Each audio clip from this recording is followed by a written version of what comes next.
भारत में 10 जून तक कोरोना के 2.76 लाख मामले सामने आ चुके हैं।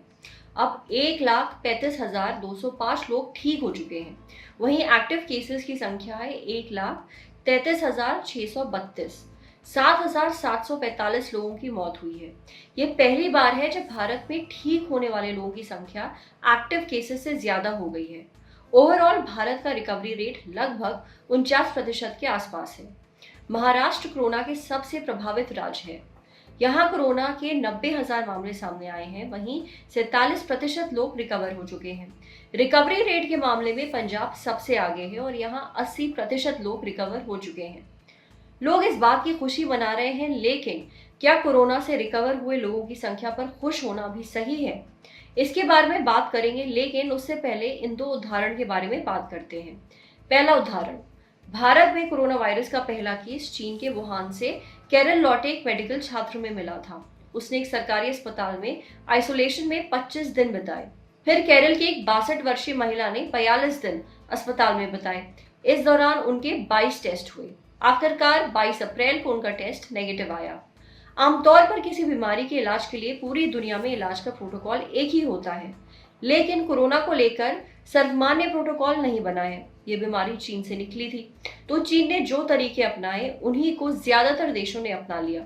अब अस्पताल में भर्ती मरीज को डिस्चार्ज करने के लिए ये जरूरी था कि उसे लगातार 3 दिन तक बुखार ना आए, सांस लेने में सुधार हो और सांस की जो नली है उसमें सूजन ना हो, और 24 घंटे में 2 बार टेस्ट नेगेटिव आए। इसके बाद चीन में कोरोना मरीजों को छुट्टी दे दी जाती। अब चीन सरकार कोरोना से ठीक शख्स को छुट्टी मिलने के 14 दिन बाद फिर से अस्पताल बुलाती है। इसमें उनकी फिर से चेकिंग होती है। इसमें सही रहने पर 1 महीने बाद फिर जांच होती है। चीन में ठीक हुए मरीजों की जांच के लिए अलग से अस्पताल भी बनाए गए हैं। दुनिया के बाकी देशों में भी कोरोना से ठीक हुए शख्स के लिए यही नियम अपनाए जाते हैं। कुछ देशों ने इसमें अपने हिसाब से घटत बढ़त की, लेकिन मोटा माटी सब जगह चीनी प्रोटोकॉल ही मान्य है। स्वास्थ्य मंत्रालय के मुताबिक अगर कोई व्यक्ति कोरोना पॉजिटिव पाया जाता है तो उसे ठीक होने तक अस्पताल में रखा जाता है। अब इस दौरान हर 3 दिन बाद उसका टेस्ट किया जाता है ताकि देखा जा सके कि वो ठीक हुआ या नहीं। 24 घंटे में लगातार 2 टेस्ट नेगेटिव आने पर उसे ठीक माना जाता है, लेकिन इसके साथ ही देखा जाता है कि उसे बुखार, सांस लेने में दिक्कत और खांसी तो नहीं है। साथ ही उसकी छाती का एक्सरे भी लिया जाता है। सब सही आने पर उसे छुट्टी दे दी जाती है। अस्पताल में छुट्टी के बाद घर पर 14 दिन के आइसोलेशन में रहने को कहा जाता है।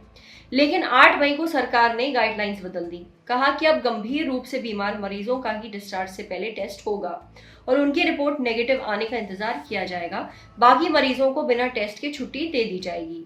साथ ही छुट्टी मिलने के बाद घर पर केवल 7 दिन आइसोलेशन में रहना होगा। इससे पहले तक नियम था कि कोरोना पॉजिटिव व्यक्ति की जब तक 24 घंटे में 2 रिपोर्ट नेगेटिव नहीं आती, उसे डिस्चार्ज नहीं करते थे।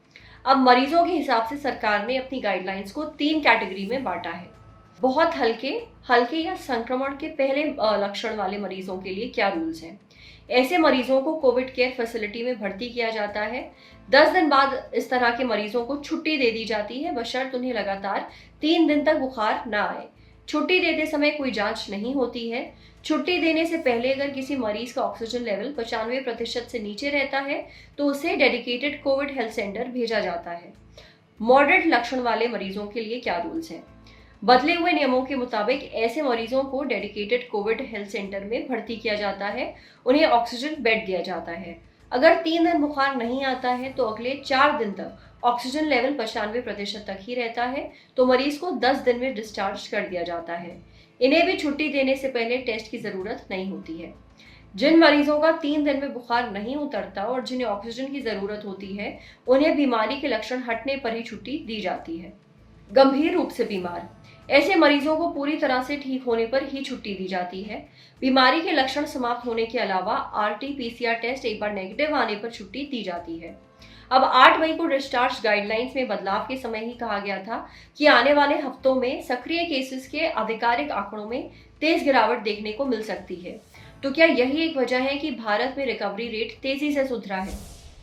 जो मोर्टेलिटी रेट कोरोना का है वो 2 से 3% है। इसका मतलब है 97% लोगों को बचना ही है, रिकवर होना ही है। अगर हम रिकवरी की डेफिनेशन रखेंगे कि जब तक टेस्ट नेगेटिव नहीं हो जाता तो फिर हमारा रेट रिकवरी का फिर कम हो जाएगा। साइंस कहती है कि 9 दिन के बाद में वायरस इन्फेक्शियस नहीं रहता। अब जो नया क्राइटेरिया है कि 10 दिन अगर आपके हो गए और 3 दिन आपको बुखार नहीं है तो आप रिकवर हो गए। क्योंकि हमारा क्राइटेरिया बदल गया है तो रैपिडली हमारे यहाँ पे जो लोग कोरोना से डायग्नोस हुए 10 दिन के बाद से उनको रिकवरी माना जाएगा, तो रिकवरी रेट बढ़ता जाएगा और अल्टीमेटली 97% हमारा रिकवरी रेट होगा।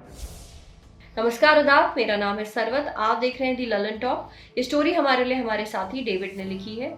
ये वीडियो फेसबुक पे देख रहे हैं तो हमारे फेसबुक पेज को लाइक करिए, यूट्यूब पे देख रहे हैं तो हमारे चैनल को सब्सक्राइब करिए, बेल आइकन पर जरूर क्लिक कर दीजिए ताकि जब भी हम कोई नया वीडियो अपलोड करें तो उसका नोटिफिकेशन आप तक सबसे पहले पहुंचे।